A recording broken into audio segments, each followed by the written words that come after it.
Doctor साहब, lungs के सिकुड़ने की क्या वजूहात हो सकती हैं?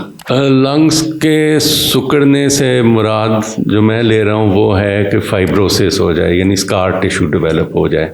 ओके।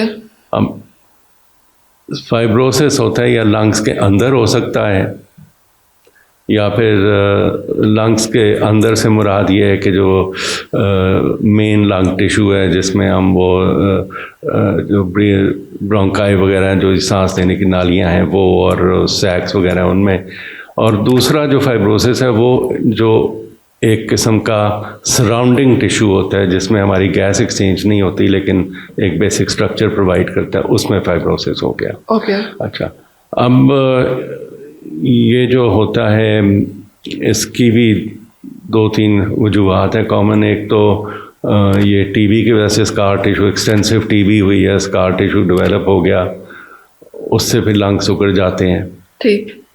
या फिर लेट्स से कैंसर था, उसके लिए रेडिएशन दी गई थी, तो रेडिएशन की वजह से भी फाइब्रोसिस हो जाता है, स्कार टिश्यू डेवलप हो जाता है, फिर लंग्स श्रिंक करते हैं। ओके। और एक और कंडीशन होती जो इंटरस्टिशियल टिश्यू होता है, यानी कि जो ब्रीदिंग से रिलेटेड टिश्यू से एक्स्ट्रा जो सपोर्टिंग स्ट्रक्चर्स होते हैं उनमें आहिस्ता आहिस्ता फाइब्रोसिस डेवलप हो जाए। उसकी वजह नहीं पता क्यों होती है, लेकिन उसकी यही अलामात होती हैं कि ये अगेन सांस जल्दी चढ़ जाती है, खांसी रहती है, और फिर आगे इन्वेस्टिगेशन करने पे पता चलता है कि क्या है, इसकी क्या वजह है, क्या रीज़न है। तो ट्रीटमेंट इन सब की ज़रा मुश्किल होती है,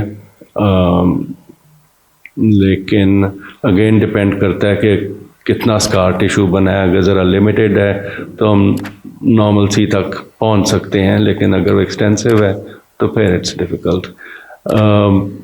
इसकी डायग्नोसिस होता है CT scan, high resolution CT scan पे, और ये कभी कभी लंग बायोप्सी करनी पड़ती है। ओके। तो उसमें फिर पता चलता है कितना फाइब्रोसिस है या कितना सेलुलर लेवल है। फाइब्रोसिस से पहले फिर अगर हम ट्रीटमेंट, एग्रेसिव ट्रीटमेंट शुरू कर दें तो अगेन उसकी वो जो रेट ऑफ डिक्लाइन है उसको हम स्लो डाउन कर सकते हैं। ओके। डॉक्टर साहब, ये कहीं से ये जो फाइब्रोसिस की आप बात करें कैंसर के साथ थोड़ा सा सिमिलर है या नहीं, ये मुख्तलिफ चीज़ है। फाइब्रोसिस एक किस्म की समझ लें हीलिंग है, इन्फ्लेमेशन की हीलिंग। जिस तरह कहीं पे कोई ज़ख़म बना है वो हील हो गई, स्कार टिश्यू बन गया उसका, ओके, वगैरह। तो यही है, समहाउ बॉडी उसको इन्फ्लेमेशन को कंट्रोल कर रही होती है स्कार टिश्यू बना के। उसका अनफॉर्चुनेट वो इफ़ेक्ट होता है कि फंक्शनल इंटरफेरेंस हो जाती है बॉडी की नॉर्मल फंक्शनिंग में। लेकिन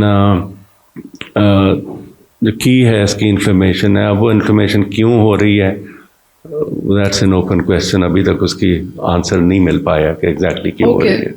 ठीक। तो डॉक्टर साहब, इसकी वजह से फिर एयर को या ऑक्सीजन को इनहेल एक्सेल करने में प्रॉब्लम होती है? वो आप इस तरह समझ लेना कि अगेन आपको एक बलून की मिसाल देता हूँ कि बलून को बाहर से किसी ने जकड़ दिया है तो उसमें आप हवा नहीं भर पाएंगे पूरी तरह। ठीक। ओके। इलाज की अगर हम बात करें तो डॉक्टर साहब, दवाइयों के ज़रिए से इसका इलाज मुमकिन है या फिर सर्जरी की तरफ जाना जो है? नहीं, फाइब्रोसिस में दवाइयाँ ही काम आती हैं अभी।